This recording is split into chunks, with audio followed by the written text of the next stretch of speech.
But 42 years after his last known murder, his shadow returned. And this time, it wasn't the original Zodiac that haunted California. It was someone far more dangerous. Someone who wasn't just copying the Zodiac. They were competing with him. This is the twisted case of the copycat who tried to outsmart the myth. And the chilling breakthrough that exposed a killer no one suspected. The Zodiac Killer was never caught. But 42 years after his last known murder, his shadow returned. And this time, it wasn't the original Zodiac that haunted California. It was someone far more dangerous. Someone who wasn't just copying the Zodiac. They were competing with him. This is the twisted case of the copycat who tried to outsmart the myth. And the chilling breakthrough that exposed a killer no one suspected. July 3, 2011, Lafayette, California.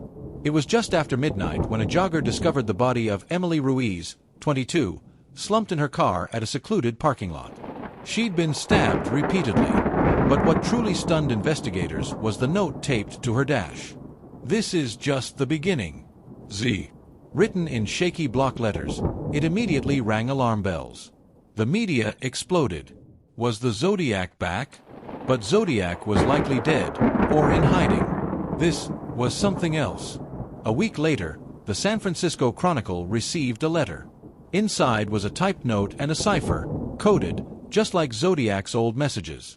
The content was cryptic, but ended with, "Catch me before 7, or number 2 gets it. I'm better than him. Z." July 7th came.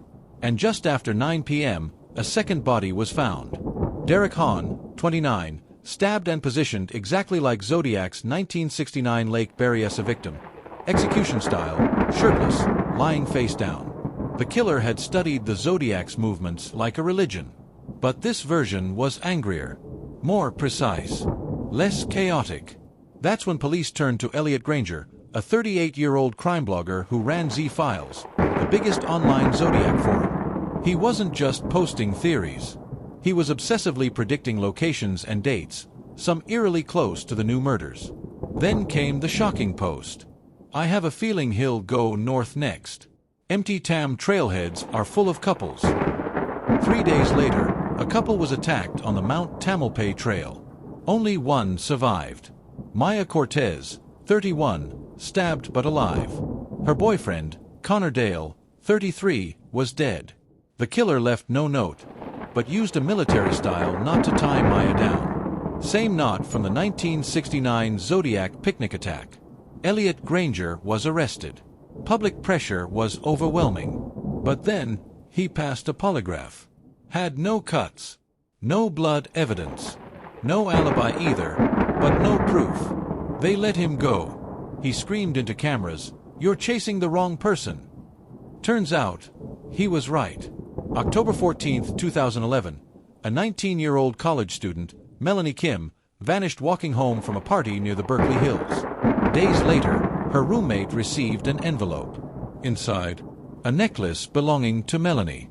And a typed note. 5. You're still losing. Z. Police were thrown off. But weeks passed, and Melanie's body was never found. No blood, no witnesses. Was she victim 5, or something else entirely? The turning point came when the Chronicle received another letter, this one bragging. "I planned 6.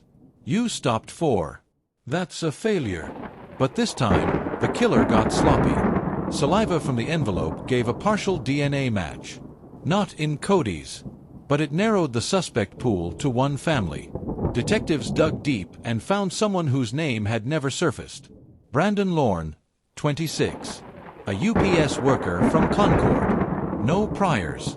No history. No connection to victims. Except one. Melanie Kim. She wasn't dead. She was alive, and part of the plot. Police raided Brandon's apartment and found a chilling setup. Maps with victim names, cipher drafts, and a journal titled Legacy of Z. But the real shock came from texts found on Melanie's recovered phone. She had helped lure victims, including Emily Ruiz, her ex-roommate, and had staged her own disappearance to add tension. They wanted to outperform the Zodiac, to finish what he started, and prove he was just a myth. Brandon wrote the ciphers. Melanie picked the victims. Together, they scripted a real-life horror. Brandon Lorne confessed to 4 murders. Melanie Kim, in a surprise deal, pled guilty to conspiracy and got 40 years. Brandon received life without parole. He never showed remorse, only contempt. "I wrote better codes," he told the court. "And I scared more people. They didn't want money. They didn't even want to escape. They wanted to be remembered." But months after the trial, another envelope arrived at the FBI's Sacramento office. Inside, a cipher, one that didn't match Brandon's known writing. And a single line. "You forgot about me, Z. Is it a hoax? Or was someone else watching the copycat? Waiting to start again? The Zodiac may be gone, but his influence, his darkness, still echoes. Not all legends fade. Some inspire monsters, and some monsters just want to be seen."